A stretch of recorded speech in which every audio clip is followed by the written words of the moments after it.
اللهم صل على محمد وآل محمد. اعوذ باللہ من الشیطان اللعین الرجیم. بسم اللہ الرحمن الرحیم. انا انزلناه في ليلة القدر وما ادراك ما ليلة القدر ليلة القدر خير من الف شهر تنزل الملائكة والروح فيها بإذن ربهم من كل امر سلام حتى مطلع الفجر. رب اشرح لي صدري ويسر لي امري واحلل عقدة من لساني يفقهوا قولي. ان الله وملائكته يصلون على النبي يا ايها الذين امنوا صلوا عليه وسلموا تسليما. اللهم صل على محمد وآل محمد وعجل فرجهم. رمضان المبارک جیسے جیسے آگے بڑھ رہا ہے ویسے ویسے اللہ اور بندے کا تعلق مضبوط سے مضبوط ہوتا جا رہا ہے، اور لگتا ہے ماشاءاللہ اللہ تعالیٰ نے جس حکمت عملی سے ماہ رمضان کو، سورہ قدر کو ڈیزائن کیا ہے، پلان کیا ہے، وہ یقیناً لاجواب ہے.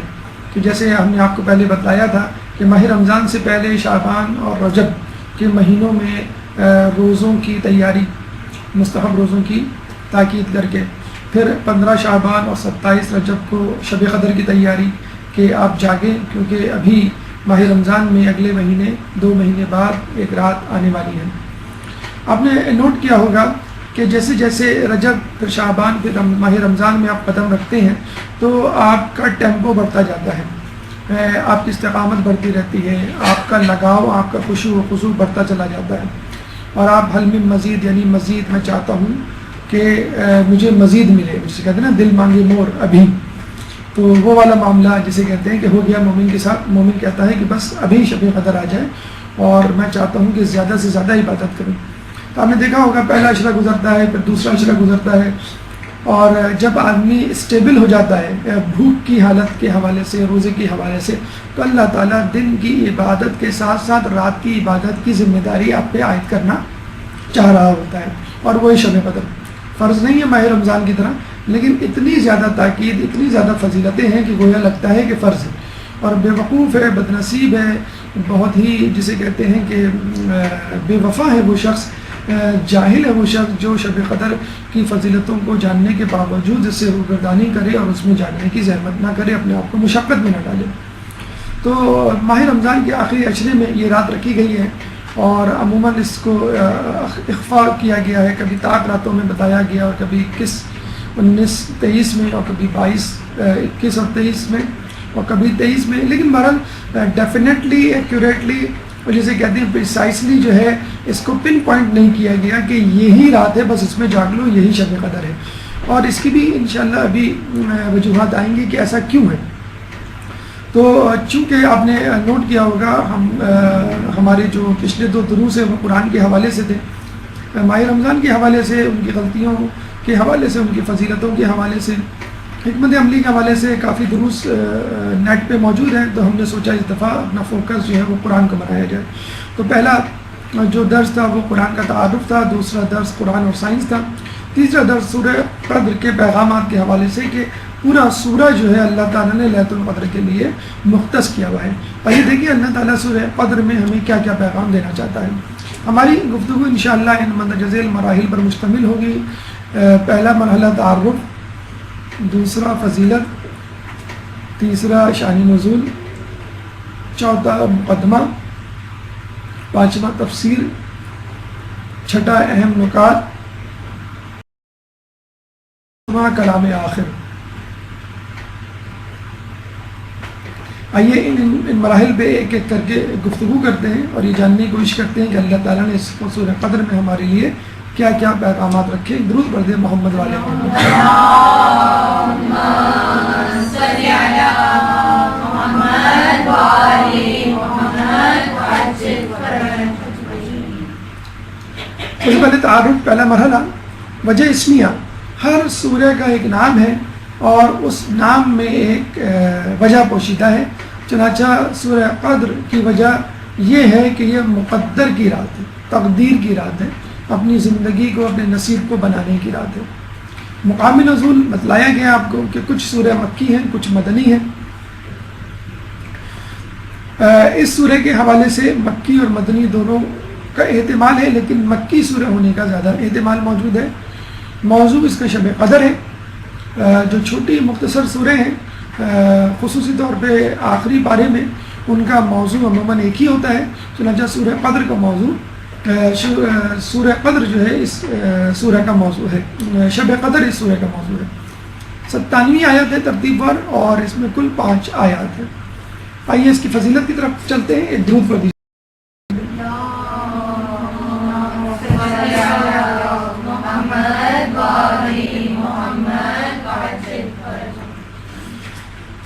دیکھیے اگر دنیاوی حوالے سے اس کو تشبیہ دی جائے تو زیادہ آسانی سے بات سمجھ میں آ جائے کہ آپ کسی ریسٹورنٹ میں جاتے ہیں تو وہاں مختلف قسم کے کھانے ہوتے ہیں. مینیو ہوتا ہے 10 12 15 25 کھانے ہوتے ہیں اور بعض اوقات آدمی جو ہے ایک کھانا نہیں کئی کھانے کھانا چاہتا ہے. عموماً دسترخوان پہ اگر 4-5 ڈشز ہوں تو آدمی 2-3 ڈشز تو ضرور چکھتا ہے.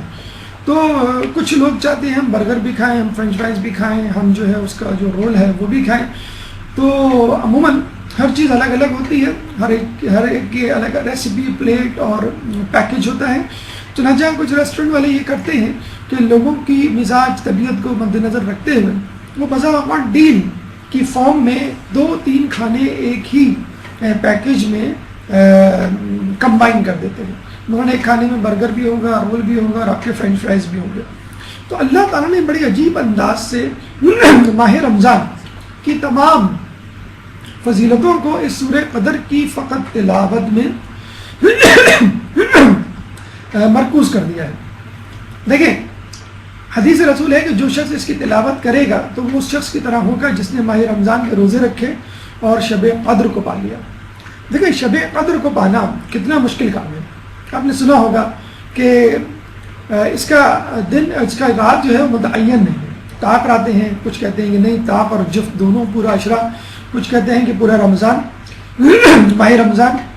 کچھ کہتے ہیں کہ کچھ علماء تو پورا سال جاگتے تھے کہ کہیں یہ شب قدر نہ ہو. اور اگر کوئی یہ کلیم کر لے کہ میں نے شب قدر کو پا لیا تو گویا بہت بڑا دعویٰ ہے کہ اگر وہ شب قدر کو حقیقی طور پہ پا لے بہت بڑی خوش نصیبی ہے اس کے لیے. اسی طرح ماہ رمضان کے روزے بھی ہیں کہ اگر پورے آدمی روزے رکھ لے تو کیا ہی بات ہے.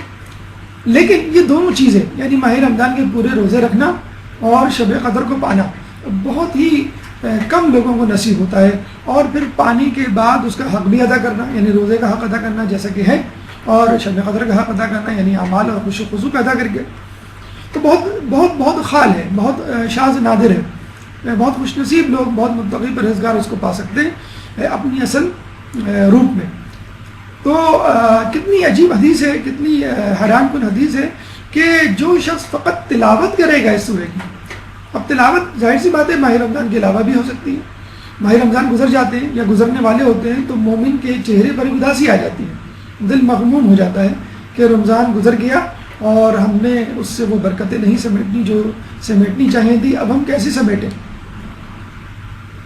تو اللہ تعالیٰ نے سورہ قدر کی تلاوت کی جسے کہتے ہیں کہ ضمن میں اس کا پورے رمضان کا جو ہے ثواب رکھ دیا کہ جو تلاوت کرے گا فقط اس کی اس کو ماہ رمضان کے روزے کا بھی ثواب ملے گا اور شب قدر کو پانے کا صرف یہ نہیں کہ شب قدر کا ثواب شب قدر کو پانے کا ثواب وہ لطف انشاءاللہ وہ اٹھائے گا فقط اس سورہ کی تلاوت سے. لیکن پھر وہی بات جو ہر سورہ کی تلاوت کی فضیلت کے حوالے سے ہے کہ ضروری ہے کہ انسان مومن ہو اہل بیت کا چاہنے والا ہو ان کے نقش قدم پہ چلنے والا ہو نیت رکھتا ہو اور یقین رکھتا ہو اور اس پر عمل کرنے کی پوری کوشش کرتا ہو.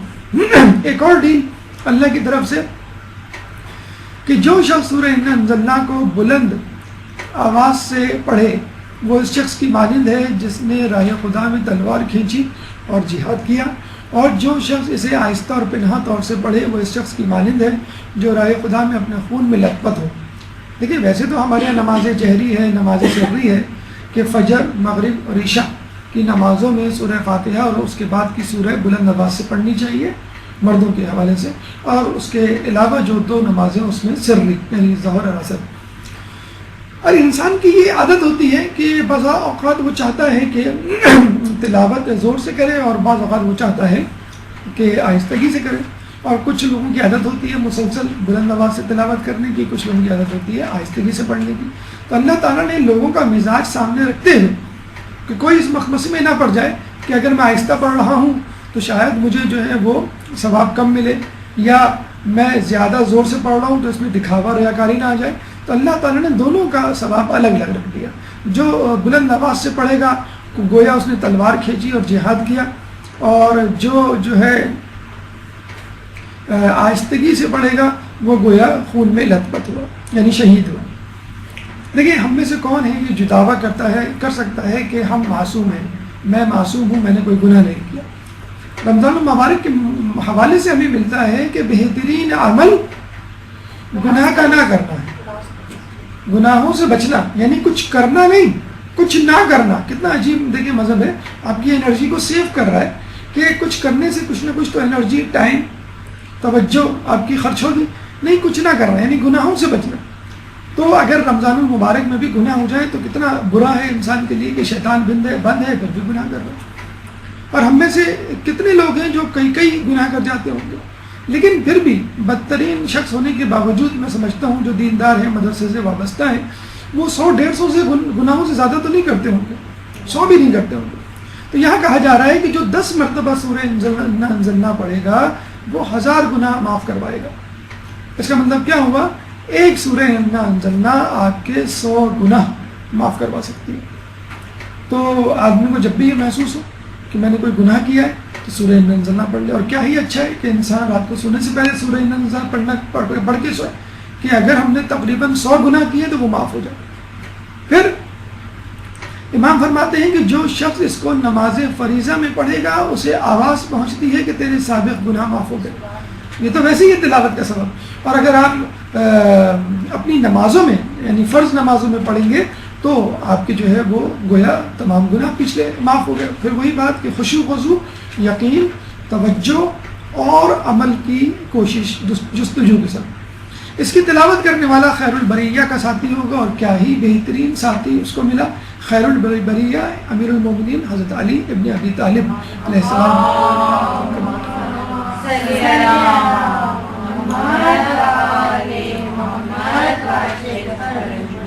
یہ لفظ قرآن میں استعمال ہوا ہے، قرآن کی آیت میں، اور اللہ کے رسول نے خیر البریہ، بریہ جو ہے وہ امام علی کی طرف منسوب کیا، بلکہ اصحاب نے جب پوچھا خیر البریہ کون تو رسول نے جواب دیا کہ وہ جو اس وقت آنے والا ہے، اور اسی وقت جو ہے امام علی نمودار ہوئے۔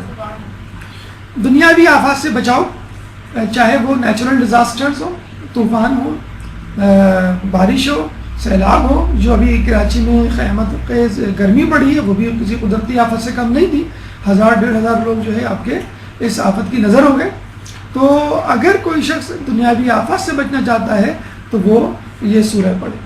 اور دوسری بات یہ ہے کہ آج کل جیسے جیسے عید قریب آتی جا رہی ہے ویسے ویسے چوری ڈکیتی کا سیزن بھی آتا جا رہا ہے، حالانکہ قومی ادارے اور قانون نافذ کرنے والے ارادے گو کے متحرک ہیں، لیکن اس کے باوجود آپ نے دیکھا ہوگا کہ جو لوگ ان چوری ڈکیتیوں کے عادی ہیں وہ کس طرح اپنا ہاتھ صاف کر جاتے ہیں۔ کوئی گھر محفوظ نہیں، کوئی سڑک، کوئی بازار، کوئی دکان محفوظ نہیں۔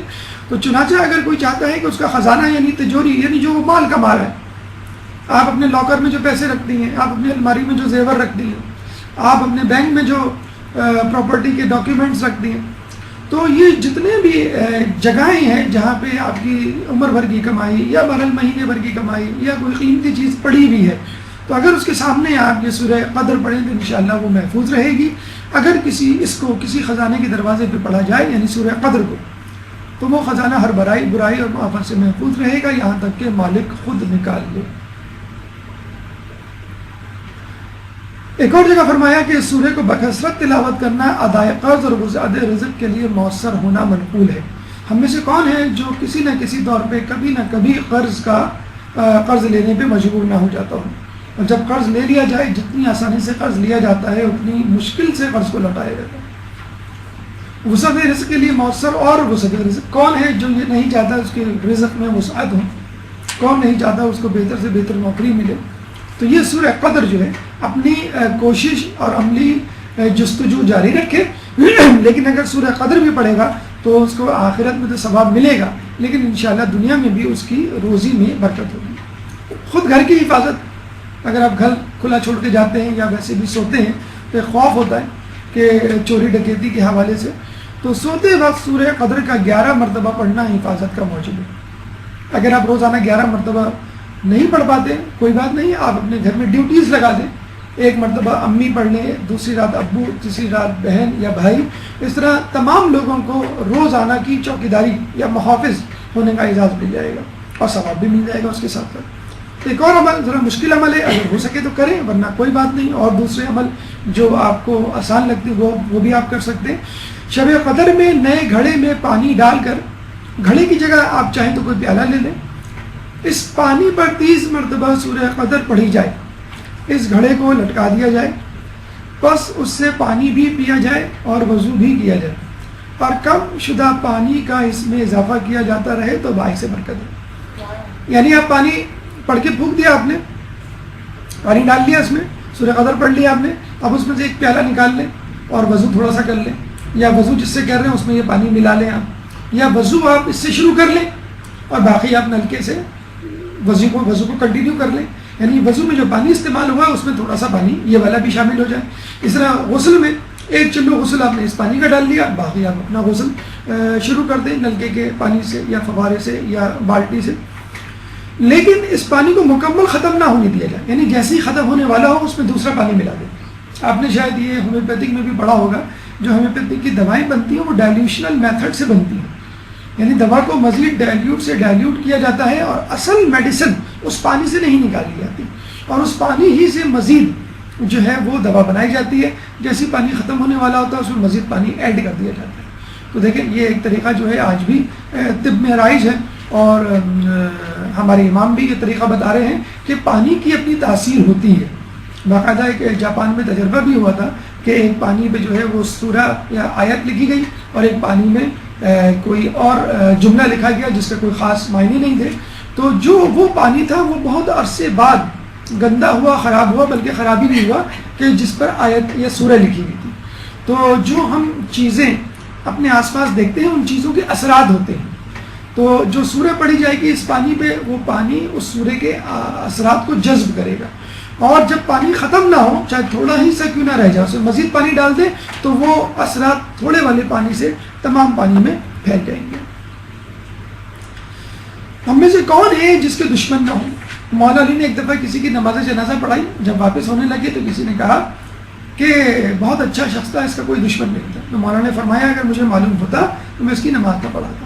یعنی یہ کیسے ممکن ہے کہ آدمی راہ راست پر ہو، صراط مستقیم پر ہو، اس کے چند ہی صحیح دشمن نہ ہو؟ تو ہم میں سے کون ہے جس کا کوئی دشمن نہ ہو؟ دوستوں میں دشمن موجود ہوتے ہیں، رشتہ داروں میں دشمن موجود ہوتے ہیں، محلے میں دشمن، کاروبار اور دفتر کی جگہ پہ دشمن موجود ہوتے ہیں۔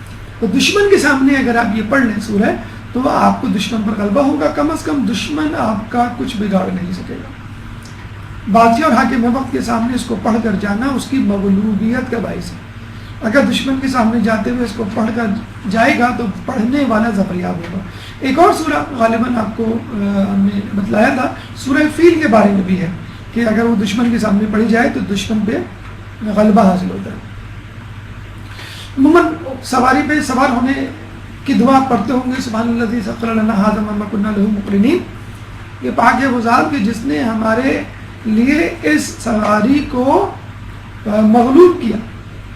اسی طرح اگر اس کے ساتھ سورہ انا انزلنا بھی پڑھ دی جائے، جو شخص سواری پر سوار ہوتے وقت انا انزلنا کی تلاوت کر لیا کرے تو اس سے صحیح سالم اترے گا اور اس کے گناہ بھی بخشے جائیں گے۔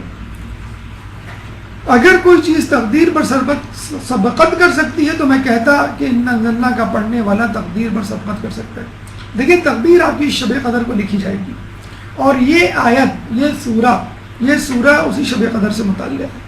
تو اگر آپ اس سورہ کو پڑھیں گے تو عین ممکن ہے جو ڈاکیومنٹ آپ کے لیے اپرووڈ ہو چکا ہے اس میں کوئی امینڈمنٹ ہو جائے۔ آپ نے دیکھا ہوگا کوئی ڈاکیومنٹ ہے، کوئی تحریر ہے، اس میں اگر فائنل ہونے کے باوجود بھی کوئی کمی بیشی رہ جائے تو ہم انک ریموور کا سہارا لیتے ہیں، ہم جو ہے وہ وائٹوں کا سہارا لیتے ہیں، ہم ایرو لگا کے اوپر کریکشن کر دیتے ہیں، اگر بینک کا چیک ہو تو اوپر ایک سگنیچر بھی کر دیتے ہیں۔ یعنی فائنل ڈاکیومنٹ اپروو ہونے کے باوجود بھی تھوڑی بہت کمی بیشی کا امکان ہوتا ہے. تو یہ وہ سورہ ہے جو شب قدر میں لکھی گئی تقدیر میں امینڈمنٹ کروا سکتی ہے بیماریوں کے لیے. سورہ فاتحہ بہت مشہور سورہ ہے، معروف سورہ ہے بیماری کے لیے. کہتے ہیں کہ ہر بیماری کا علاج سورہ فاتحہ میں سوائے موت کے. اگر اس سورہ کو نئے برتن پر لکھا جائے اور صاحب لقوا کہتے ہیں سیریبرل پالسی، کہ جس میں منہ ٹیڑھا ہو جاتا ہے، جبڑا جو ہے ایک طرف دھلک جاتا ہے سیدھی یا الٹی طرف، اور فوری طور پر اس کا علاج نہ کیا جائے کورٹیزون کے انجیکشن لگتے ہیں. اگر علاج نہ کیا جائے تو پھر وہ لقوا جو ہے، وہ ٹیڑھا پن جو ہے وہ مستقل بھی ہو سکتا ہے. اگر اس سورہ کو نئے برتن پر لکھا جائے اور صاحب لقوا اس کو نظر کرے تو اللہ تعالیٰ اس کو شفا عطا فرمائے گا. بے اولاد کے لیے اولاد نرینہ کی خواہش. دیکھیے کیا چیز نہیں ہے اس سورہ میں. اس تقدیر والی رات میں، شب قدر میں بھی کیا چیز نہیں ہے. پوری تقدیر تو اللہ تعالیٰ آپ کو دے رہا ہے، آپ کی پسند کی تقدیر دے رہا ہے، لیکن اس کے باوجود بھی سورہ قدر کی صورت میں پوری تقدیر آپ کو دے رہا ہے کہ بے اولاد لوگ جو ہے اس سورہ کو پڑھیں تو اولاد نرینہ کی انشاءاللہ ان کو خوشخبری ہوگی. ولادت میں جو تکلیف ہوتی ہے، آج کل سیزیرین سیکشن بہت زیادہ عام ہے، نارمل ڈلیوری ختم ہو چکی ہے. اب جو ہے وہ اسپائنل کارڈ میں انجیکشن دے کے ڈلیوری کرائی جاتی ہے. نہ جانے کیوں مائیں جو ہے وہ ولادت کا درد جو ہے وہ سہنے کے لیے تیار نہیں. بعض اوقات کوئی کمپلیکیشن نہیں ہوتی، فقط مائیں اس درد سے بچنا چاہتی ہیں جو زچگی کی وجہ سے ہوتا ہے. حالانکہ حدیث میں ایک بڑی عجیب حدیث موجود ہے اس حوالے سے، اسی درد کے حوالے سے، کہ ایک شخص نے کہا کہ میں نے اپنی ماں کو پورا حج کروایا ہے اپنے کندھے پہ بٹھا کر. تو رسول نے فرمایا کہ تو نے تو اس ایک درد کا بھی حق ادا نہیں کیا کہ جو اس نے تجھے جنم دیتے ہوئے سہا. تو یہ اتنا جسے کہتے ہیں کہ ماں جو 9 مہینے اپنے پیٹ میں لیے رہتی ہے، پھر زچگی کا درد ہے، پھر وہ دودھ پلاتی ہے. ایک جگہ یوں بھی آیا ہے کہ کیوں ماں کو 3 درجے زیادہ فضیلت ہے باپ پر. ایک تو حمل کے وقت اس کو لیے رہتی ہے 9 مہینے، پھر 2 سال دودھ پلاتی ہے، اور زچگی کا درد. یہ 3 عمل، یہ 3 تکالیف ایسی ہیں جو کوئی بھی کبھی بھی باپ انجام نہیں دے سکتا. قبر کا ساتھی ہے. آپ نے نماز وحشت پڑھی ہوگی، بلکہ ابھی جو ہمارے عالم دین کا انتقال ہوا ہے اس کے لیے جو سرکولیشن SMS کی ہوئی تھی، اس میں شب نماز وحشت کا بھی تذکرہ تھا ہاشم جعفری صاحب کا. تو اس میں آپ دیکھیں طریقہ جو ہے وہ یہی ہے کہ مومن کی قبر کی پہلی رات اس کے لیے 2 رکعت نماز. پہلی رکعت میں سورہ فاتحہ کی بعد آیت الکرسی، اور دوسری رکعت میں 10 مرتبہ انا انزلنا. اس کے بعد اس نماز کو میت کو بخش دے. اسی وقت 1000 فرشتے بہشتی ہلے، یعنی بہشتی لباس لے کر آئیں گے، قبر کو وسعت دیں گے، پڑھنے والے کو بھی اجر عظیم عطا کیا جائے گا. تو یہ یقینی ہے کہ جب آدمی کسی کے لیے دعا کرتا ہے تو پہلے وہ شخص سزاوار ہے اس دعا کا. یعنی آپ کہتے ہیں اللہ تعالیٰ فلاں کے رزق میں برکت دے، تو اللہ تعالیٰ آپ کے رزق میں پہلے برکت دے گا، پھر بعد میں اس کے رزق میں برکت دے گا. اس کی بیماری کو دور کر دے تو پہلے اللہ تعالیٰ آپ کی بیماری کو دور کرے گا. دشمن رشتہ داروں کے لیے دعا کرنا بہت زیادہ ثواب کام دے گا، بہت زیادہ قبولیت دعا کا جو ہے باعث ہے کہ اللہ تعالیٰ آپ اپنے دشمن کے لیے دعا کر رہے ہیں تو اللہ تعالیٰ آپ وہی دعا آپ کے حق میں کیوں نہیں قبول کرے گا. مومن کی قبر پہ آپ نے دیکھا ہوگا اکثر جب قبرستان سے واپس آتے ہیں تو آنے سے پہلے جو ہے وہ انگلی رکھ کے، یا ویسے ہی مومن کی قبر پہ 7 مرتبہ انا انزلنا پڑھتے ہیں. اس کے پڑھنے سے صاحب قبر اور پڑھنے والا دونوں بخشے جائیں گے. آپ نے اس کے بخشنے کے لیے دعا کی، اللہ تعالیٰ نے آپ کو بھی بخش دیا. تو یہ میت کی پہلی رات کی وحشت قبر، نماز وحشت قبر ہے، بڑی اندوناک ہوتی ہے. اور امام نے فرمایا کہ اپنے مردے پہ صدقہ دے کر رحم کیا کرو، اگر صدقہ نہ دے سکو تو مذکورہ طریقے سے نماز ہدیہ کیا کرو.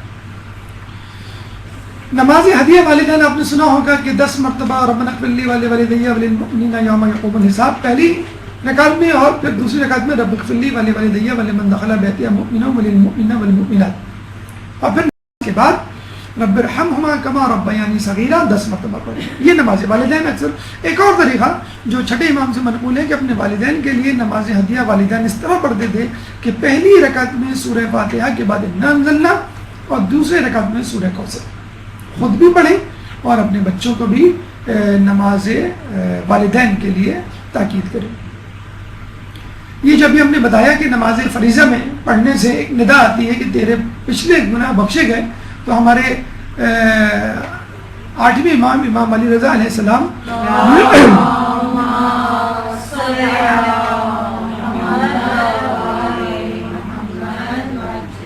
شب و روز کی تمام نمازوں میں پہلی رکعت میں سورہ فاتحہ کے بعد سورہ قدر اور دوسری رکعت میں سورہ توحید پڑھا کرتے تھے. تو سورہ توحید اپنی جگہ پہ قائم، دوسری رکعت میں عموماً لوگ پڑھا کرتے ہیں، اور پہلی رکعت میں سورہ قدر پڑھ لیں تو امام کی سنت پہ عمل ہوگا. پانچویں امام کی روایت میں بہت ساری فضیلتیں اس میں وارد ہوئی ہیں. مثلا بصارت میں نور، دل میں یقین اور حکمت پیدا ہوتی ہے. غمزدہ مسافر اور مریض کے پڑھنے سے اس کی مشکلیں آسان ہوں گی. زراعت، اس وقت جون جولائی کا مہینہ ہے، اس وقت سندھ اور پنجاب بلوچستان سرحد کے دیہاتوں میں جو ہے فصلیں جو ہیں اپنے عروج پر ہیں، اور یہ فصل کے کاٹنے کا مہینہ ہے. تو اگر کوئی زراعت پہ پڑھے تو اس میں برکت ہوگی اس سورہ کو پڑھنے سے. درد دل آج کل آخری زمانے کی نشانیوں میں سے ہے کہ درد دل زیادہ ہو جائے گا. آج کل پہلے ایک زمانے میں ای سی جی بہت بڑا ٹیسٹ ہوا کرتا تھا اور لوگ بڑے خوش ہوتے تھے بھائی ای سی جی جو ہے نارمل آیا، کچھ نہیں ہے. اب جو ہے وہ اینجیوگرافی کچھ نہیں رہا. بڑے آرام سے ڈاکٹر حضرات کہہ دیا کرتے ہیں آپ اینجیوگرافی کرا لیں، جو بیماری ہے وہ ضروری نہیں کہ ای سی جی میں آ جائے. تو اینجیوگرافی کروائی جاتی ہے، آن دا اسپاٹ اگر کوئی نیروئنگ ہو تو اینجیوپلاسٹی فوراً کر دی جاتی ہے. تو اب اینجیوگرافی اینجیوپلاسٹی کوئی بہت بڑا ایشو نہیں رہا. پاکستان کے سابق پریزیڈنٹ کے حوالے سے ایک بات آئی تھی کہ وہ اینجیوگرافی کے لیے باہر جا رہے ہیں، تو یہی بات ایشو میڈیا میں اٹھا کہ اینجیوگرافی کون سا بڑا ٹیسٹ ہے جو پاکستان میں نہ ہو سکے. تو اینجیوگرافی ایک روٹین ٹیسٹ بن گیا. کیوں؟ دل کے امراض بڑھ گئے، دلوں کے الگ الگ ہاسپٹلس بن گئے باقاعدہ. تو ہمارا فیٹی فوڈ کا کھانا اور ہمارا بیجا ریسٹ اور بیجا اسٹریس یہ مین فیکٹرز ہیں. اور ماہ رمضان مبارک بہترین مہینہ ہے اپنے اسٹریس کو کم کرنے کے حوالے سے، اپنی ٹینشن کو کم کرنے کے حوالے سے، اپنی فیٹی فوڈ اور اوور آل ڈائٹ کو کم کرنے کے حوالے سے. اور اگر کسی کو امکان ہے تو وہ یہ دعا پڑھے، سورہ پڑھے تو درد دل سے شفا یابی ہوگی. مٹی کے برتن پہ لکھ کر بارش کے پانی سے دھویا جائے، پھر اس پانی میں شکر ملا دیا جائے. اگر شوگر ہے تو کینڈل یا کوئی اور سویٹنر ملا دیں. رزلٹ میں آپ کی خواب میں اگر کوئی زیارت کرنا چاہے تو زوال کے وقت 100 مرتبہ سورہ انا انزلنا پڑھنے سے انشاءاللہ رسول اکرم صلی اللہ علیہ وآلہ وسلم کی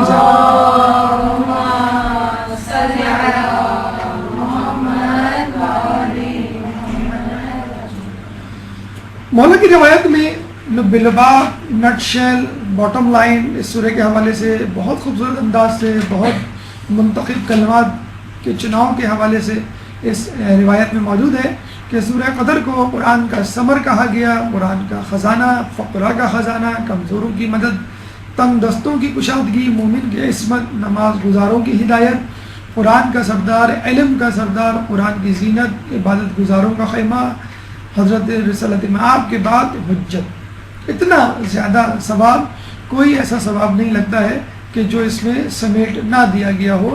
قرآن کا ثمر ہے، کیونکہ قرآن آدمی اس لیے پڑھتا ہے کہ انسان جو ہے اپنی تقدیر سنوارے. تقدیر سورہ قدر میں موجود ہے.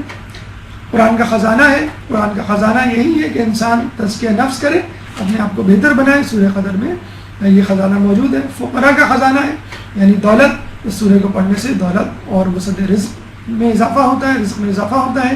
کمزوروں کی مدد، جیسے ہم نے بتلایا کہ دشمنوں پہ غلبہ، تنگ دستوں کی کشادگی، مومنوں کی عصمت، نماز گزاروں کی ہدایت، خود قرآن کا سردار.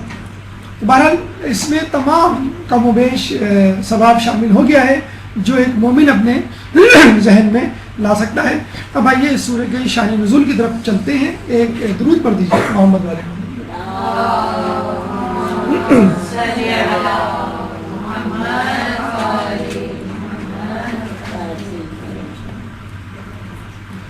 کہتے ہیں کہ ایک دفعہ رسول اللہ نے خواب میں دیکھا کہ منبر رسول پر بنو امیہ والے براجمان ہیں. رنجیدہ خاطر ہوئے، افسوس ہوا ان کو. کہتے ہیں کہ آپ کے افسوس کو دور کرنے کے لیے رسول اللہ تعالیٰ نے یہ سورہ نازل کی. اور کئی سورہ ہیں جو اللہ تعالیٰ نے اپنے رسول کی تسلی کے لیے، مثلا سورہ کوثر، جب لوگوں نے آپ کو مقتون نسل دم بریدہ قرار دیا، نعوذ باللہ، سورہ کوثر نازل ہوئی. سورہ نصر فتح مکہ کی خوشخبری لیے ہوئے نازل ہوئی. اس کی دلیل کیا ہے اور کیا کمپیٹیبلٹی ہے, کیا لنک ہے بنو امیہ کی حکومت میں سورہ قدر میں؟ بنو امیہ کی حکومت 80 سال قائم رہی تقریباً, اور 80 سال کو اگر آپ 12 سے ملٹیپلائی کریں تو یہ 1000 مہینے بنتے ہیں.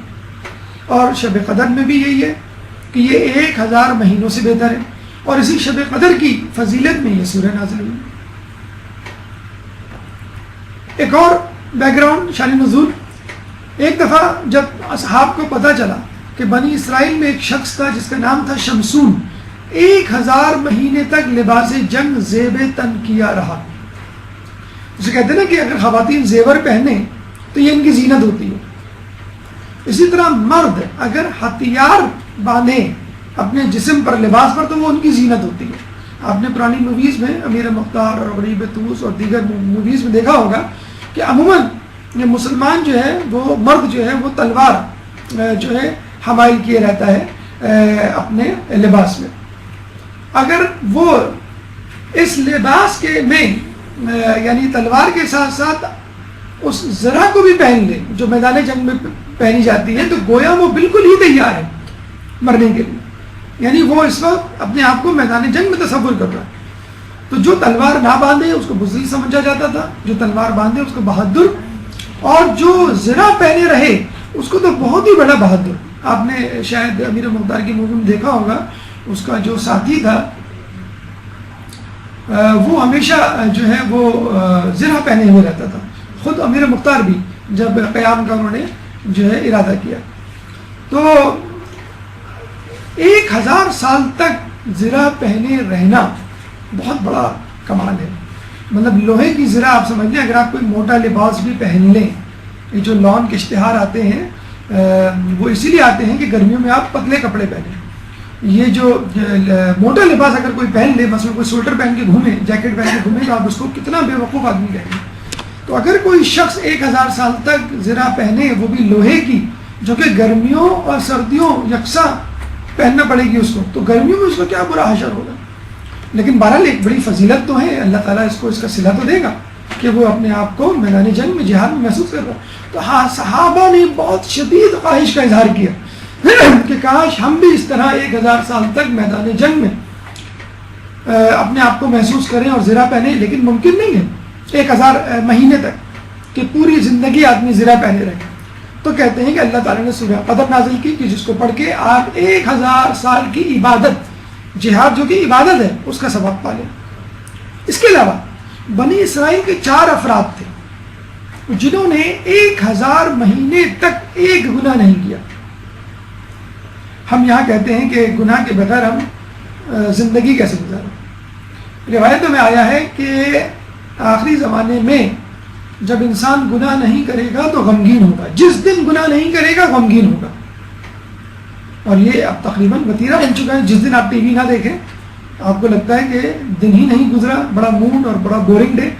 جو میوزک سننے والے ہیں وہ میوزک نہ سنیں کسی دن رات کو سونے سے پہلے جسے کہتے ہیں, تو وہ گناہ ہی نہیں کیا. محفل میں بیٹھے اگر غیبت کر کے نہ اٹھیں تو وہ مزہ ہی نہیں آیا, فائدہ کیا ہوا گپ شپ کا.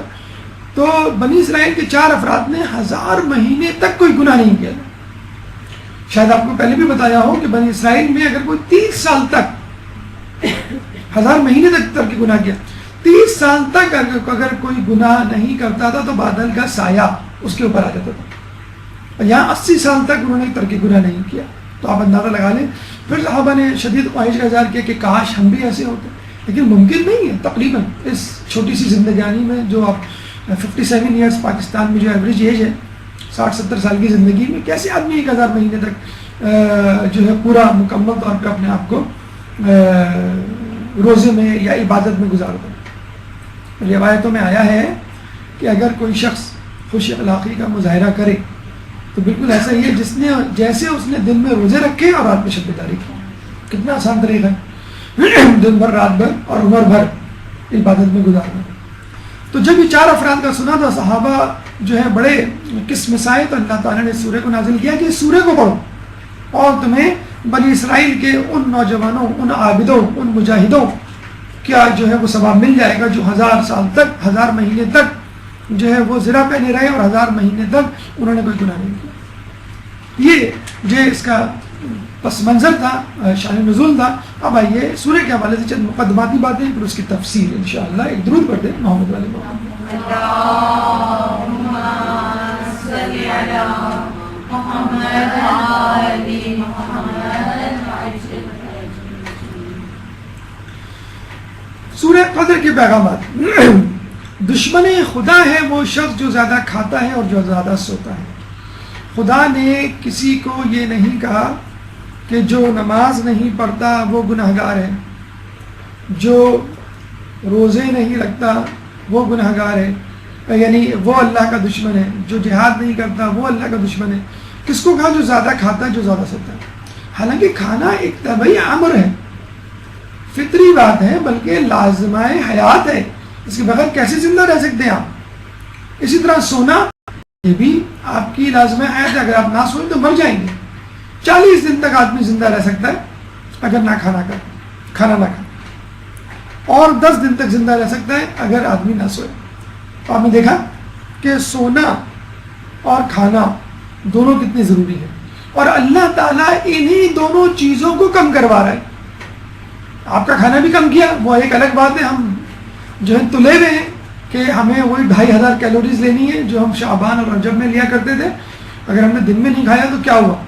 مغرب سے لے کے فجر تک مسلسل کھائیں گے انشاءاللہ. کوئی ایسا مسئلہ نہیں ہے. تمام کیلوریز، ایک لوگوں کو ایک خوف پیدا ہو گیا کہ بھئی گرمی بہت زیادہ ہے، پانی پیتے رہو. وہ ہمارے ایک جاننے والے ہیں، وہ ہر 1 گھنٹے میں 2 گلاس، ہر گھنٹے میں 2 گلاس رات میں، کہ پتہ نہیں کل کیا ہو، ڈی ہائیڈریشن نہ ہو جائے، شوق اور لو نہ لگ جائے وغیرہ وغیرہ. کلو واشربو ولا تسرفو، کھاؤ پیو اور اسراف نہ کرو. جس طرح بھوک لگنے پہ آپ کو کھانا چاہیے، اسی طرح پیاس لگنے پہ آپ کو پانی پینا چاہیے. اس میں کون سی ایسا راکٹ سائنس ہے؟ کوئی آپ کو اپنا واٹر لیول چیک کرنا ہوگا ہیموگلوبن اور بلڈ پریشر کی طرح، کیا آپ کو اپنا گلوکوز چیک کرنا ہوگا پھر آپ کو کھانا ہوگا؟ نہیں.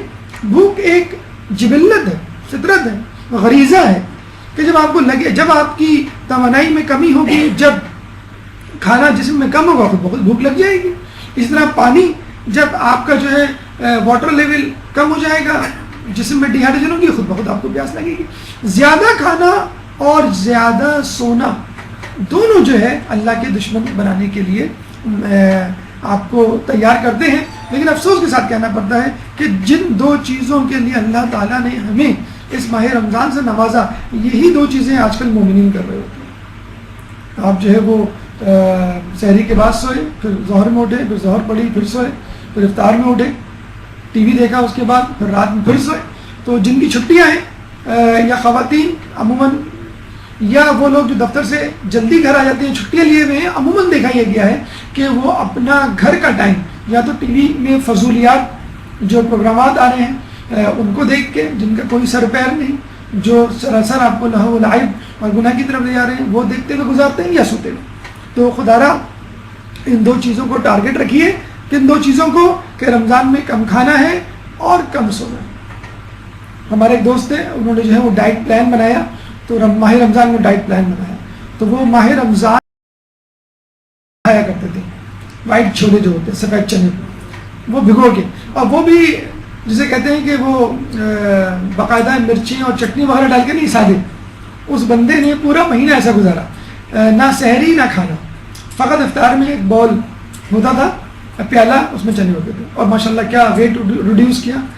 اللہ ان کو جو ہے مزید ویٹ ریڈیوس کرنے کی توفیق عطا فرمائے. لیکن اگر یہ فوکس انسان اپنے تقوی کے حوالے سے کر لے تو weight reduction, maintenance of health اور ہائپر ٹینشن، ڈائبٹیز، یہ سب چیزیں تو آپ کو سائڈ افیکٹ تحفتاً ملیں گی. جسے کہتے ہیں نا کہ آپ جاتے ہیں ڈٹرجنٹ لینے، اس کے ساتھ جو ہے وہ ایک جوس یا ایک چاکلیٹ آپ کو مل جاتی ہے، یہ اس کے ساتھ فری ہے، اسپون مل جاتا ہے، یہ اس کے ساتھ فری ہے. آپ کولڈ ڈرنک لینے جاتے ہیں، گلاس مل جاتا ہے، یہ اس کے ساتھ فری ہے. تو یہ اس کے ساتھ ملیں گی، اس کی فکر نہ کریں آپ پلیجر آف اللہ جسے کہتے ہیں نا، تقرب الہی، قربتاً اللہ جو ہم کہتے ہیں، بس اس کی فکر کریں. اس کی فکر کریں گے تو اللہ تعالیٰ دنیا دے ہی دے گا. آخرت زیادہ امپورٹنٹ ہے، وہ کما لیں، دنیا خود بخود مل جائے گی. اس کے علاوہ اب یہ کہ انسان کیا کرے جب اللہ تعالیٰ کا دشمن بننے کے لیے تیار ہے وہ، تو مولا فرماتے ہیں اپنی آنکھوں کو بیدار رکھو، شکموں کو لاغر بناؤ اور جسموں کو اپنے نفسوں پر نثار کر دو. وہی ہے جو ماہ رمضان میں آپ کو کرنا ہے. آنکھوں کو بیدار رکھنا ہے لیلۃ القدر کی تلاش میں, شکموں کو لاغر بنانا ہے بھوکا رہ کے, اور جسموں کو نفسوں پہ نثار کر دو, یعنی جسمانی ضرورت کو نفس کی ضرورت پر قربان کر دو. جسم کمتر ہے, نفس یا روح برتر ہے. کمتر چیز برتر کے لیے قربانی دیتی ہے. جیسے پانی درخت کے لیے قربانی دیتا ہے, درخت پانی استعمال کرتا ہے. درخت جانور کے لیے قربانی کرتا ہے, جانور درخت کھاتا ہے. جانور انسان کے لیے ذبح ہوتا ہے. انسان کو اللہ کے لیے قربانی دیں گے. کیسے قربانی دیں گے آپ؟ اپنے جسم کو قربان کر کے, یعنی مادی ضروریات, کھانا پینا, سونا, بولنا, گپ شپ کی محفلیں, نظروں کی حفاظت, یہ تمام چیزیں آپ کی جسمانی ضرورتیں, جسمانی لذتیں. ان کو ایک اور حدیث میں اسی طرح کا مفہوم تھا, اور آگے ایک اور ٹکڑا تھا, شاید کہ تم اس طرح ملاء الاعلی سے بھی آگے نکل جاؤ, یعنی جو اعلیٰ ترین مقام ہے اس سے بھی آگے نکل جاؤ. زمین کی وسعتیں, سمندر اور صحرا اور چاند ستارے تو بہت دور کی بات, ملاء الاعلی سے بھی آگے نکل جاؤ. کس طرح؟ آنکھوں کو بیدار رکھ کر, شکموں کو لاغر رکھ کر, اور جسموں کو یعنی خواہشات کو قربان کر کے. شب بیداری کیوں افضل ہے؟ شب بیداری دو زندگیوں میں سے ایک ہے. دن میں انسان لوگوں کے ساتھ معاملات میں مشغول ہوتا ہے, عموماً ریاکاری کا غلبہ ہوتا ہے, عموماً حسد کا غلبہ ہوتا ہے. انسان وہی کچھ کرتا ہے جو زمانے میں ہو رہا ہوتا ہے, اسی طرح سلوک کرتا ہے جس محفل میں بیٹھا ہوا ہوتا ہے. افضل ترین عبادت یاد خدا میں آنکھوں کا بیدار رہنا. لیکن جب رات ہوتی ہے تو انسان کے پاس آپشن ہوتا ہے, چاہے تو وہ نماز شب پڑھے, چاہے تو وہ ٹی وی کے پروگرام دیکھے, چاہے تو وہ تلاوت قرآن کرے, چاہے تو وہ چیٹنگ کرے. تو رات انسان کو اپنے اصل حلیے میں لے آتی ہے, انسان کو بے نقاب کر دیتی ہے, انسان کو اپنی اصلیت بتلا دیتی ہے. لوگوں کے سامنے تو ہر انسان کی کوشش ہوتی ہے کہ میں نیک بن کے رہوں, لیکن اکیلے میں, تنہائی میں امتحان اس کا اصل امتحان ہوتا ہے کہ جب کوئی نہیں دیکھ رہا ہوتا. اور یہ بھی کہا گیا تنہائی کے گناہ کے حوالے سے کہ تنہائی کے گناہ سے ہوشیار رہو, کہ کیوں کہ جو گواہ ہے وہ قاضی بھی ہے, یعنی اللہ قاضی ہے ہمارے اوپر, گواہ بھی ہے, دیکھ بھی رہا ہے. تو جب تم اللہ سے نہیں گھبراتے اور شرماتے تو لوگوں سے کیوں شرماتے ہو؟ کون جاگتا ہے؟ جسے خوف ہوتا ہے وہ راتوں کو جاگتا ہے, اور جو راتوں کو جاگتا ہے وہ منزل تک پہنچ جاتا ہے. آگاہ رہو, اللہ کا مال بہت مہنگا ہے, خبردار اللہ کا مال بہشت ہے. جوانی میں عدم کے واسطے سامان کر غافل, مسافر شب کو اٹھتے ہیں جو جانا دور ہوتا ہے. تو شب کو اٹھنے والے وہ لوگ ہیں جن کو بہت دور جانا ہے. جنت بہت دور ہے, جہنم تو بہت قریب ہے. آپ کچھ نہ کریں, جہنم مل گئی آپ کو, 2 قدم پر ہے, لیکن جنت دور ہے, اس کے لیے مشقت اٹھانی پڑے گی آپ کو. قرآن کی گواہی ہے ایسے لوگوں کے لیے. ان کے پہلو بستر سے الگ رہتے ہیں اور وہ اپنے پروردگار کو خوف اور طمع کی بنیاد پر پکارتے رہتے ہیں. لائٹ چلی جائے, اکثر جاتی ہے کراچی میں, نوٹ کیا ہوگا آپ نے, پتہ چل جاتا آپ کو کہ لائٹ چلی گئی. آپ پہلو بدلتے رہتے ہیں, کبھی کھڑکی کھولتے ہیں, کبھی دروازہ کھولتے ہیں, کبھی اے سی کا سوئچ آف کرتے ہیں, کبھی پنکھے کا سوئچ آن آف کر کے بار بار 2-3 مرتبہ چیک کرتے ہیں کہ لائٹ آئی کے لیے, پھر سوتے ہیں, پھر اٹھتے ہیں. اللہ کا خوف دل سے نکل جائے, اللہ کی یاد دل سے نکل جائے, اس کا احساس نہیں ہوتا. لائٹ چلی جائے ہمیں فوراً احساس ہو جاتا ہے, پنکھا بند ہو جائے فوراً احساس ہو جاتا ہے. ایمان میں کمی ہو جائے کبھی احساس نہیں ہوتا. اے سی کول نہیں کر رہا, بھائی پنکھے چلاؤ, کیا مسئلہ ہے, اے سی والے کو بلاؤ, اس کی کولنگ ٹھیک نہیں ہے. ایمان میں کمی ہو جائے انسان کو احساس نہیں ہوتا. کبھی اس ایمان کی کمی کی وجہ سے وہ پہلو نہیں بدلتا. بدلتے ہیں, بدلنے والے بدلتے ہیں, ان کا تذکرہ قرآن میں موجود ہے, لیکن کتنے ہیں, بہت شاذ, بہت نادر. دیکھیے 11 مہینے اللہ تعالیٰ سے آپ نے کٹی کی, بچے نہیں کہتے کٹی ہوئی تم سے, ہم تم سے بات نہیں کر رہے. اور یہ جو کٹی تھی, یہ جو جھگڑا تھا وہ ہماری طرف سے تھا, اللہ کی طرف سے نہیں تھا. اللہ نے تو ہمیشہ اپنے بڑے پن کا, جسے کہتے ہیں کہ مظاہرہ کیا, ہاتھ بڑھایا دوستی کا. 11 کے 11 مہینے, اور اس مہینے تو گویا گلے ملنے کے لیے تیار ہے, آپ کو ہاتھ سے پکڑ کے کھینچنے کے لیے تیار ہے کہ بھئی آؤ میری طرف. تو خدا را 11 مہینے اگر آپ نے کٹی کی تو آپ 12ویں مہینے سے دوستی کر لیں. تو روزہ اس کے بعد شبداری اس بات کی علامت ہے کہ اللہ مسلسل آپ کو آگے بلا رہا ہے کہ دیکھو میری بات مان جاؤ، میں تمہیں بخشنے کے لیے. مانی بچوں کو پکڑ پکڑ کے دوا پلا رہی ہوتی ہے اور بچہ نہیں پی رہا ہوتا، کبھی اس کو لڈو میں ڈال کے دے رہی ہوتی ہے، کبھی جو ہے وہ کسی اور چیز میں ڈال کے دے رہی ہوتی ہے، شربت میں ڈال کے سرپ دے رہی ہوتی ہے. ایک ماں نے اپنے بچے سے پوچھا بیٹا وہ لڈو کھا لیا تھا؟ تو بچے نے کہا کھا لیا تھا اور گٹھلی پھینک دی تھی. یعنی لڈو میں جو دوا کی میڈیسن ڈال کے دی تھی گولی، اس کو اس نے گٹھلی سمجھ کے پھینک دیا. تو ایسے مومنین بھی ہوتے ہیں تو روزے رکھتے ہیں، شب قدر میں جاگتے ہیں، لیکن جو اصل مغز ہے خوشی و خضوع نیت، اس کو گٹھلی سمجھ کے پھینک دیتے ہیں. بھائی اس کی کیا ضرورت؟ نت نئے لطیفے بنائے ہوئے ہیں، نت نئے لہو و لعب کے طریقے بنائے ہوئے ہیں، فنی ویڈیو کلپس ہیں وہ بھیجی جا رہی ہیں دوسرے کو، نت نئے پروگرامات چینلز دیکھے جا رہے ہیں کہ کس طرح ٹائم پاس ہو. اب آئیے اس سورہ کی تفسیر کی طرف ایک درود پڑھ دیجیے محمد والے محمد.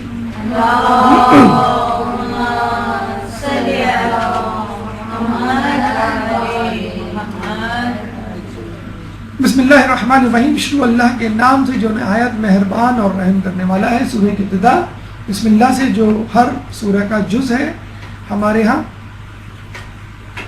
انا انزلناہ فی لیلۃ القدر، ہم نے اس قرآن کو شب قدر میں نازل کیا.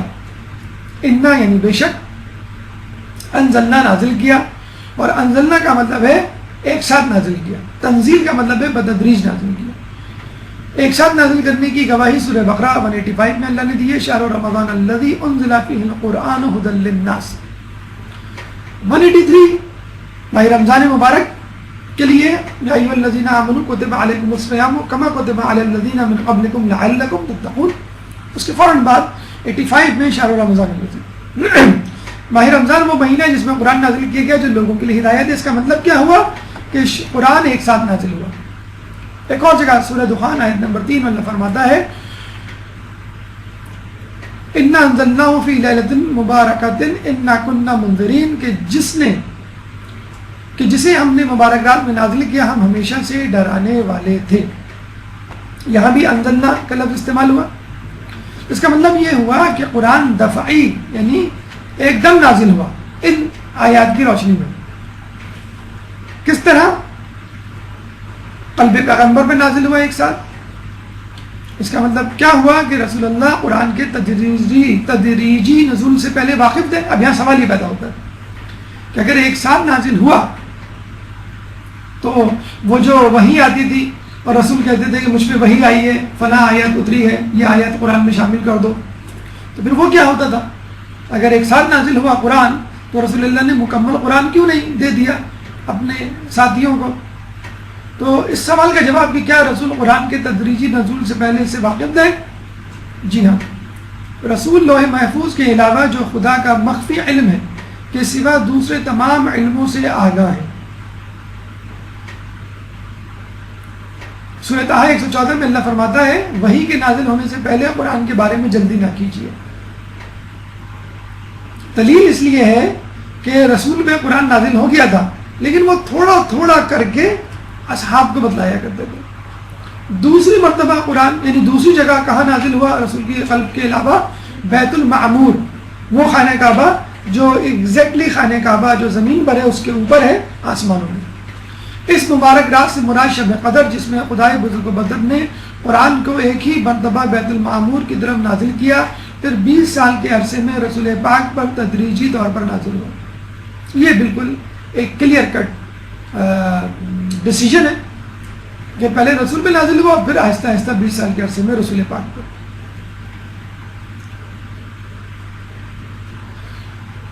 جی تیسری جگہ قرآن کہاں نازل ہوا؟ لوح محفوظ کے نچلے آسمان پر. الف بے جیم، یہ 3 مقامات ہیں کہ جہاں پر جو ہے وہ قرآن یکدم نازل ہوا. کیا قرآن تدریجی بھی نازل ہوا؟ جی ہاں، 23 سال میں بتدریج عرصہ نبوت کے دوران نازل ہوا. خلاصہ بحث یہ ہے کہ نزول قرآن دفعی تدریجی دونوں طرح ہوا، اور نزول دفعی شب قدر میں اور نزول تدریجی قرآن شب معراج میں.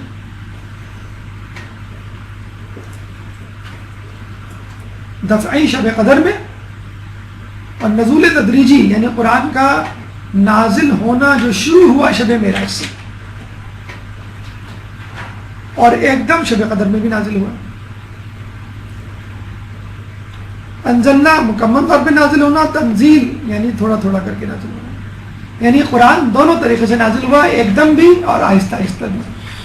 اس کی مثال بالکل ایسی ہے، کوئی استاد جب آپ کو کوئی کتاب پڑھانا چاہتا ہے تو پہلے وہ کتاب خود پڑھ لیتا ہے اچھی طرح، پھر وہ آپ کو پڑھاتا ہے، اور ضروری نہیں وہ شروع سے پڑھائے، وہ یہ بھی کہہ دیتا ہے بعض اوقات کہ بیٹا پہلا چیپٹر ذرا مشکل ہے، ہم ذرا دوسرے چیپٹر سے اسٹارٹ کریں گے، اچھا تیسرا چیپٹر جو ہے وہ آپ کو اس طرح پڑھنا ہے، اور آگے پیچھے وہ دیکھ کے پڑھاتا ہے بچے کی ذہنی استعداد اور ماحول کے مطابق۔ اس طرح جو اللہ تعالیٰ نے سورہ نازل کی رسول اللہ پر، وہ سورہ تھی جو وقت کے حساب سے نازل ہے، یعنی جب جہاد کا موقع تھا تو جہاد کے حوالے سے سورہ، جب نماز کا حکم آیا تو نماز کے حوالے سے، حج کے موقع پر حج کی آیات۔ لیلۃ القدر کیا ہے جو اس آیت میں تذکرہ ہے، اِنَّا أَنزَلْنَاهُ فِي لَيْلَةِ الْقَدْرِ۔ پہلا مفہوم یہ ہے کہ کیونکہ بندوں کے تمام سال کے سارے مقدرات اسی رات میں تعین ہوتے ہیں، رزق ہے، بیماری ہے، عمر ہے، موت ہے، یہ سب۔ اب ظاہر سی بات ہے کہ ایک انسان اگر عبادت میں مشغول ہو، اور جسے کہتے ہیں کہ سال بھر فرض کر لیں اللہ نے فیصلہ کر لیا ہو کہ اس کو میں بیمار کروں گا، مصیبت میں مبتلا کروں گا، رزق میں تنگی کروں گا، اللہ نے ڈیسائیڈ کر لیا آپ کی کرتوت دیکھ کے، لیکن عین اس وقت آپ پہنچ گئے، جیسے آپ کے ابو جب آفس سے گھر آتے ہیں تو وہ جو ہے ڈیسائیڈ کر لیتے ہیں امی کی شکایت پر کہ سزا دینی ہے آپ کو، ڈنڈا ہاتھ میں لے کے بیٹھے ہوئے ہوتے ہیں۔ جب آپ جو ہے وہ گھر میں داخل ہوتے ہیں اسی وقت جو ہے وہ گڑگڑانے لگتے ہیں آپ، تو کم از کم اس وقت تو گڑگڑائیں آپ، اس وقت تو آپ اللہ کی عبادت کریں جب اللہ تعالیٰ آپ کی تقدیر لکھنے جا رہا ہے۔ اور دلیل یہ بھی ہے کہ وہ رات جس میں ہر امر خدا کی حکمت کے مطابق مرتب ہوتا ہے، ہماری طرف سے ایک حکم تھا، ہم ہی نے محمد کو بھیجا، یہ سورہ دخان میں اس کی دلیل موجود۔ دوسرا مفہوم ہے عظیم شرافت اور قدر کی حامل رات ہے، یہ سورہ حج میں اللہ فرماتا ہے عظیم شرافت و قدر کی حامل رات، انہوں نے حقیقت میں خدا کی قدر و عظمت کو ہی نہیں پہچانا۔ قدر یعنی سورہ قدر کے حوالے سے۔ تیسرا مفہوم قرآن پوری قدر و منزلت کے ساتھ قدر و منزلت والے رسول پر قدر و منزلت والے فرشتے کے ذریعے نازل ہوا، بہترین کتاب بہترین نبی پر بہترین فرشتے کے ذریعے، مطلب کیا کمبینیشن ہے، آپ اس کو ذرا غور کیجئے۔ چوتھا مفہوم ایسی رات جس میں قرآن کا نازل ہونا مقدر ہوا، یعنی قرآن کا نازل ہونا اس میں ڈیسائیڈ ہوا۔ پانچواں مفہوم جو شخص اس رات بیدار رہے وہ صاحب قدر و مقام ہوتا ہے، صاحب قدر ہوتا ہے، اس کی قدر کی جانی چاہیے۔ چھٹا مفہوم فرشتوں کی کثرت نزول کے سبب کہتے ہیں عرصہ زمین کی جگہ تنگ ہو جاتی ہے، اور تقدیر بمعنی تنگی بھی ہے۔ دوسری آیت وما ادراک ما لیلۃ القدر، اور تمہیں کیا معلوم شب قدر کیا ہے؟ تو بچوں کو بتاتے نا، جسے کبھی ایئرپورٹ نہ دیکھا ہو، ایئرپورٹ کیا ہوتا ہے بیٹا تمہیں کیا معلوم ایئرپورٹ کیا ہے، اب بتاتے پھر بھی وہ نہیں سمجھتا۔ اسی طرح اللہ تعالیٰ کہہ رہا ہے کہ وما ادراک ما لیلۃ القدر، تمہیں کیا معلوم لیلۃ القدر کیا ہے، کس طرح تم درک کرو گے؟ القاریات و من قاریات وما ادراک ما قاریات، کھڑکھڑانے والی وہ کھڑکھڑانے والی، تمہیں کیا معلوم وہ کھڑکھڑانے والی کیا ہے، تم درک نہیں کر سکتے اس دنیا میں۔ حقیقت میں ہمیں نہیں معلوم شب قدر کیا، مخفی کیوں رکھا ہم نے اللہ تعالیٰ نے؟ کیوں کہ جیسے رمضان کی جزا کو مخفی رکھا ہے، روزہ میرے لیے ہے، میں ہی اس کی جزا ہوں۔ کیا جزا ہے؟ روزانہ کے روزوں کی جزا تو آپ نے پڑھی ہوگی، اللہ کیا ہے اس سے بھی زیادہ جزا ہے۔ امام فرماتے ہیں اللہ تعالیٰ نے قرآن میں ہر چیز کا صلہ جزا بیان کر دی سوائے شب قدر کے۔ اسی طرح شب قدر کیا ہے ہم کو نہیں معلوم ہو سکتا، جتنا کچھ اللہ اور اس کے رسول نے امام نے ہمیں بتایا اتنا ہمیں معلوم ہے، لیکن اس کا اصل ادراک ہمیں نہیں ہو سکتا۔ تیسری آیت لیلۃ القدر خیر من الف شہر، شب قدر 1000 مہینے سے بہتر ہے۔ دیکھیں یہ نہیں کہا 1000 مہینے کے برابر ہے، من الف شہر، سواء الف شہر نہیں کہا، من سے بھی بہتر ہے۔ اچھا یہاں الف کی بحث سن لیجئے. الف تعداد کے لیے ہوتا ہے 1000 یعنی 1000 مرتبہ. مذہب کثرت کے لیے بھی ہوتا ہے. ہم نہیں کہتے 1000 مرتبہ تمہیں سمجھایا ہے کہ دروازہ بند کر دیا کرو, لائٹ آف کر دیا کرو جب گھر سے نکلو یا کمرے سے نکلو. کثرت کا مطلب ہے انلمیٹڈ, انفائنٹ, آپ کاؤنٹ ہی نہیں کر سکتے. تم 1000 کا لفظ استعمال کرتے ہیں. اچھا مزے کی بات یہ ہے آپ نے انگلش میں سنا ہوگا 1000, پھر ملین, پھر بلین, پھر ٹریلین. عربی میں الف سے بڑھ کر کوئی عدد نہیں. الف کا مطلب ہے 1000 اور اس کے بعد 1000, 5000, 1000, 2,00,000, جتنے بھی ہزار آپ کو, وہ 1000 ہی کی کاؤنٹنگ سے ہوں گے. یعنی 2000, 4000, 50,000, 100,000, پھر 1000, پھر 1000, یعنی الف 1000 ہی سب سے بڑا حصہ ہے. تو اللہ تعالیٰ مزید کیا بتاتا کہ جب آپ کو گنتی ہی نہیں آتی, بچے کو اگر گنتی 100 تک آتی ہے تو ہم اس کو یہی کہیں گے نا کہ شب قدر جو ہے وہ 100 سے بھی زیادہ بہتر ہے, کیونکہ اس کو 100 کا عدد ہی معلوم ہے جو میکسیمم ہے. تو عربوں کو 1000 ہی کا عدد معلوم تھا. تو اگر ابھی ہوتی تو ہو سکتا ہے این ممکن اللہ تعالیٰ بلین ٹریلین کا لفظ استعمال کرتا, یعنی اس کے برابر نہیں ہے. یہ بات تو طے ہے 1000 کے برابر نہیں ہے. من الفی اس سے بہتر ہے, 1000 سے بھی زیادہ ہے. کیوں؟ ایک تو وہی پس منظر میں بیان کی جانے والی روایت کہ ایک شخص 1000 مہینے تک زرا پہنے رہا, اس حوالے سے 1000 کا لفظ استعمال کیا. 4 افراد 1000 مہینے تک گناہ کرنے سے باز رہے, اس لیے 1000 کا لفظ استعمال کیا. بنو امیہ نے 1000 مہینے تک حکمرانی کرنی تھی, اس لیے 1000 کا لفظ استعمال کیا. چوتھی آیت تنزل الملائکۃ والروح فیہا بإذن ربہم من کل امر. فرشتے اور روح اس رات میں اپنے پروردگار کے اذن سے ہر کام کی تقدیر کے لیے اترتے ہیں. کون اترتا ہے؟ فرشتے اور روح. جن تنزل کی تفسیر ہے, اور اگر آپ کو انگلش گرامر سے شدبد ہو تو پرفیکٹ کنٹینیوس کا ٹینس ہی ہے. فرشتے اور روح اترتے رہے ہیں اور اترتے آ رہے ہیں. اتر رہے تھے, اترے تھے اور اتر رہے ہیں, یعنی ابھی تک ان کا سلسلہ جاری ہے. یہ نہیں کہ فقط ایک رات ایسی تھی, ایک وجہ, ایک دور ایسا تھا جب فرشتے اترتے, نہیں, اب بھی اتر رہے. روح کو الگ سے تذکرہ کیا انہوں نے. تنزل الملائکۃ والروح, ملائکہ اور روح. روح سے مراد جبرائیل امین بھی ہے, اور ایک مفہوم کے مطابق وحی بھی ہے, جیسے اللہ فرماتا ہے وَكَذَلِكَ أَوْحَيْنَا إِلَيْكَ رُوحًا مِّنْ أَمْرِنَا. جیسے کہ ہم نے گزشتہ انبیاء پر وحی کی تھی, اسی طرح سے تم پر بھی اپنے فرمان سے وحی کی ہے. تیسرا مفہوم, روح ما فوق الفطرت مخلوق. اب وہ فرشتے بھی ہو سکتے ہیں, کوئی اور بھی ہو سکتے ہیں. امام فرماتے ہیں کہ جبرائیل اور ملائکہ سے بھی ہٹ کے کوئی تیسری ان سے بھی بڑی مخلوق ہے. کیوں؟ آپ فرماتے ہیں جبرائیل اور ملائکہ میں, جبرائیل ملائکہ میں سے ہے, یعنی جبرائیل تو ملائکہ میں سے ہے, اور روح ملائکہ سے بھی زیادہ عظیم ہے. کیا خداوند تعالیٰ یہ نہیں فرماتا ملائکہ اور روح نازل ہوتے ہیں؟ اس کا مطلب ہے روح فرشتے سے بھی افضل کوئی مخلوق. من کل امر, اس کا مطلب ہے نزول ملائکہ اور معین شدہ تقدیر کا ائمہ کے ذریعے نفاذ. یعنی جو کچھ ہر انسان کے ساتھ ہونے والا ہے, جو کچھ من حیث مجموعی لوگوں کے ساتھ ہونے والا ہے, اس کا پورا ڈاکیومنٹری پروف تحریر شدہ مواد ائمہ کے پاس آتا ہے. اور دوسرا مفہوم یہ ہے کہ فرشتے غیر معین شدہ تقدیر لاتے ہیں, یا خود فرشتے نازل ہوتے ہیں اس کلام کو, زبانی تقدیر کو سنانے کے لیے. پانچویں آیت سلام ہی حتی مطلع الفجر. یہ ایک ایسی رات ہے جو طلوع صبح تک برکت و رحمت سے پر ہے. کیوں؟ دیکھیں, اس مہینے شیطان پابند زنجیر ہو جاتا ہے, خصوصاً اس رات. یعنی یہ سمجھ لیجیے ان کے جو بند ہیں, ان کے جو عقد ہیں, ان کی جو زنجیریں اور ٹائٹ کر دی جاتی ہیں.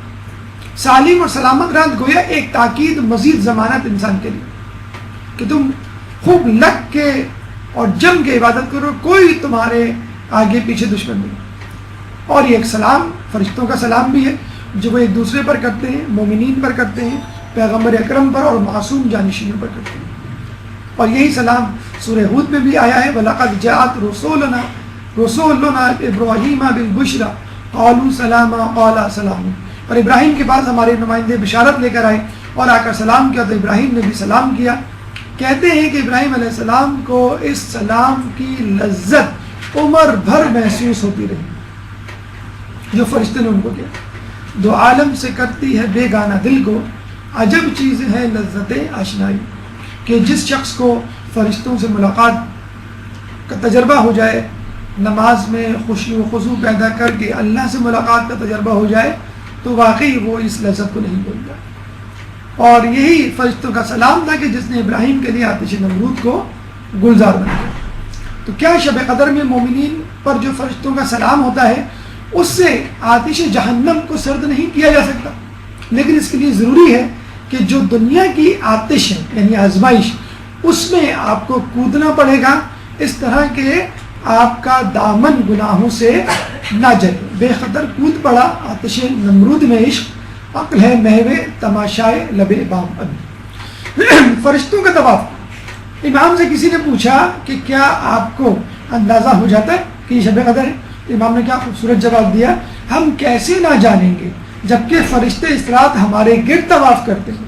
یہی تو وہ مقام ہے، یہی تو وہ شخصیات ہیں کہ جن کو وہ سلام پیش کرتے ہیں، جن کے گرد طواف کرتے ہیں. درود پڑھ دیں محمد والے محمد. اللہم صلی علی سورہ کی تفسیر اپنے اختتام کو پہنچی. اب آئیے چند اہم نکات بھی دیکھتے چلیں. تعین شب قدر یہ ایک بڑا مسئلہ ہے، بڑا دلچسپ مسئلہ ہے، بہت اہم مسئلہ ہے. روایات کے مطابق، کچھ روایات کے مطابق تمام رمضان کی راتیں، ماہ رمضان کی راتیں شب قدر ہو سکتی ہے، کوئی بھی رات ہو سکتی ہے، فقط آخری عشرے کی تمام راتیں نہیں. کچھ روایات کے مطابق رمضان کے آخری عشرے کی تمام راتیں یعنی 21 سے لے کے 30. مزید روایت کچھ روایتوں کے مطابق آخری عشرے کی تمام راتیں، اور کچھ روایت کے مطابق پہلی رات ماہ رمضان کی 17ویں، 19ویں، 21ویں، 23ویں، 27ویں، 29ویں. مشہور روایات 21 اور 23 کی.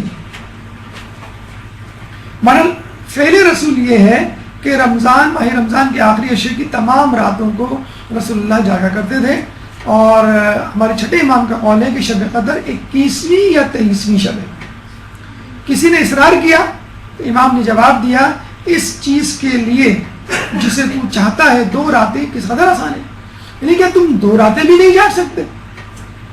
جب سے چھٹیاں پڑی ہیں ماہ رمضان میں اور یہ نائٹ میچز کا سلسلہ شروع ہوا ہے، آپ نے دیکھا ہوگا کتنا آسان ہو گیا ہے راتوں میں جاگنا. جب سے 24 آور ٹی وی چینل شروع ہوئے کتنا آسان ہو گیا. ویسے مومن کے لیے بڑا مشکل تھا راتوں میں جاگنا. اگر انسان دلچسپی محسوس کر لے عبادت میں، خشوع خضوع محسوس کر لے، وہ لذت حاصل کر لے جو اس کو ٹی وی کے پروگرام اور کرکٹ کے میچز سے ہوتی ہے، یقین کیجئے آپ کو کسی رات جو ہے وہ نیند نہ آئے. تقدیر مقدرات تو 19ویں کی شب کو ہوتی ہے. ابھی بھی بڑا دلچسپ روایت کو سن لیجیے. تقدیر مقدرات یعنی مقدرات تو 19ویں شب کو لکھ دیے جاتے ہیں. ان کا حکم 21ویں رات کو ہوتا ہے اور ان کی تصدیق اور منظوری 23ویں رات کو ہوتی ہے. یعنی 19، 21، 23 تینوں کو جاگیں، کیونکہ اسٹیپ بائی اسٹیپ یعنی کہتے ہیں کہ بھئی فائل ایک افسر کے پاس جاتی ہے، پھر دوسرے افسر کے پاس، پھر باس کے پاس، پھر اس پہ سگنیچر کرتا ہے باس. تو بالکل ایسا ہی ہے، 3 اسٹیپس میں آپ کی تقدیر لکھی جاتی ہے. تو کیا ہی اچھا ہے کہ ہم تینوں راتوں کو جاگ لیں. بہرحال ہمارے نزدیک جو معتبر ترین یا جسے کہتے ہیں ممکن ترین جو شب ہے وہ 23ویں کی شب ہے. معین پھر بھی نہیں کیا گیا ہے، لیکن جو روایتوں کی روشنی میں علماء نے جو ڈیسائیڈ کیا وہ 23ویں کی شب ہے. لیکن بہتر یہی ہے کہ تمام راتیں جاگیں بشمول 19. 27ویں شب روایت اہل سنت کے مطابق ہے، لیکن ان کے بھی یہ روایت موجود ہے کہ طاق راتیں. اخفاء شب قدر، اللہ تعالیٰ نے شب قدر کو اخفاء کیوں رکھا؟ یہ بالکل ایسا ہی ہے کہ اللہ تعالیٰ نے اپنے غضب کو معاصی میں، گناہوں میں، کسی بھی گناہ میں، کسی بھی گناہ کو کرتے ہوئے اللہ تعالیٰ کو جلا نہ سکتا. تو تمام گناہ سے بچنے کی کوشش کرنی چاہیے. پتہ نہیں کون سا گناہ آپ کو جہنم میں ڈال دے. دوستوں کو لوگوں میں، جس کو ہم دوست سمجھتے ہیں بعض اوقات وہ دوست نہیں ہوتا. چنانچہ بعض اوقات وہ شخص دوست بن جاتا ہے، دوست سے زیادہ کام آ جاتا ہے جو دوست نہیں ہوتا. تو ہر شخص کو اپنا دوست سمجھیے جب تک اب آپ کا دشمن نہ ہو جائے.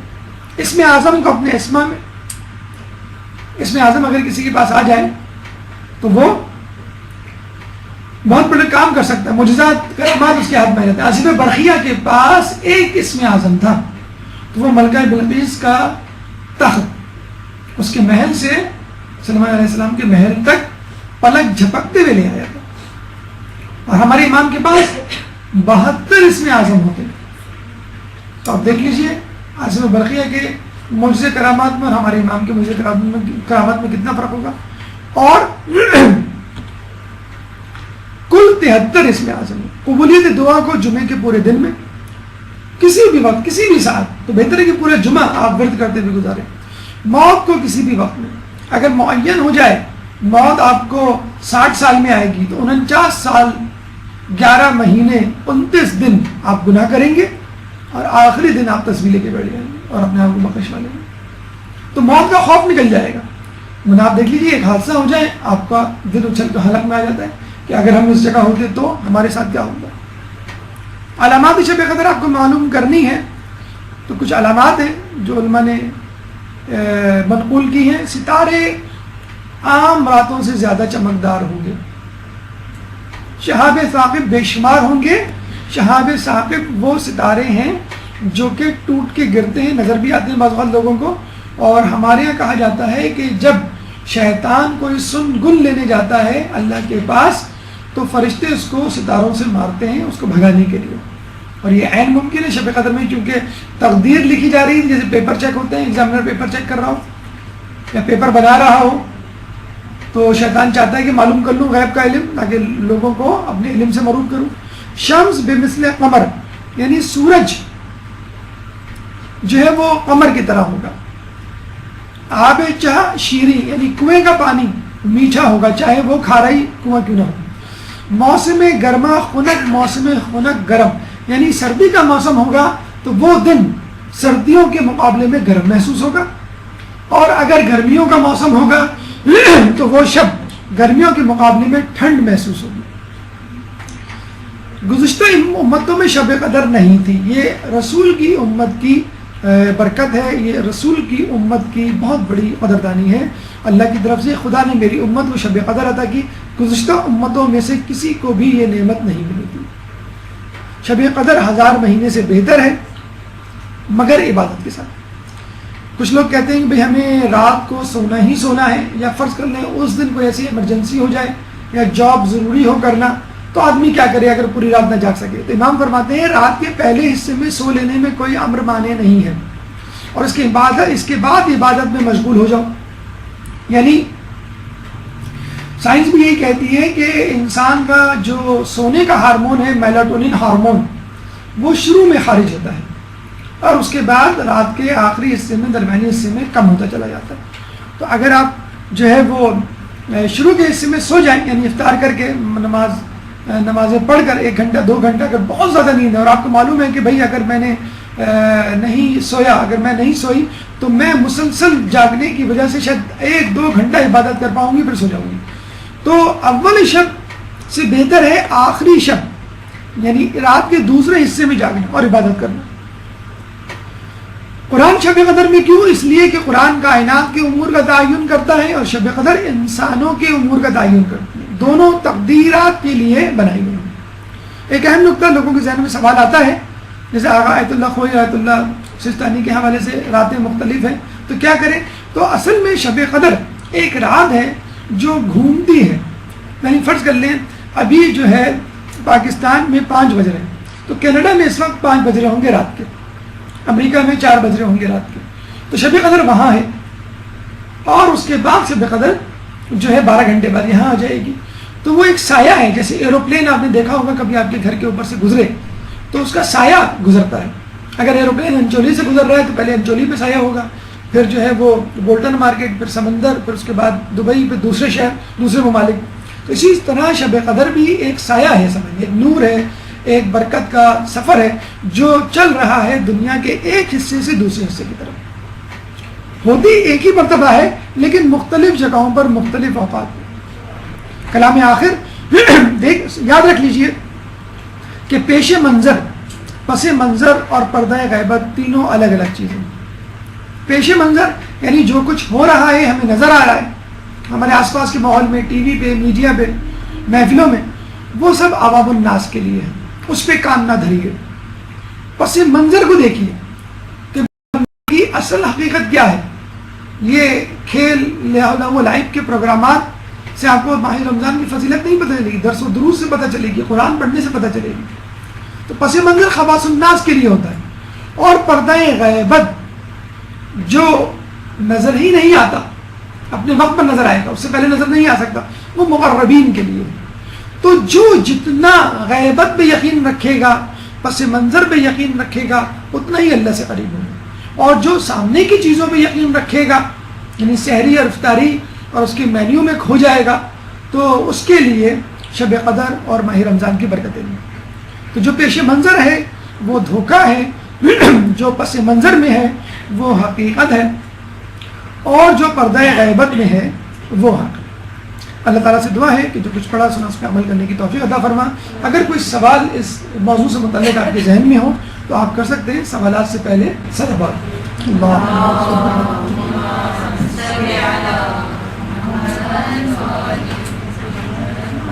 اللہ جل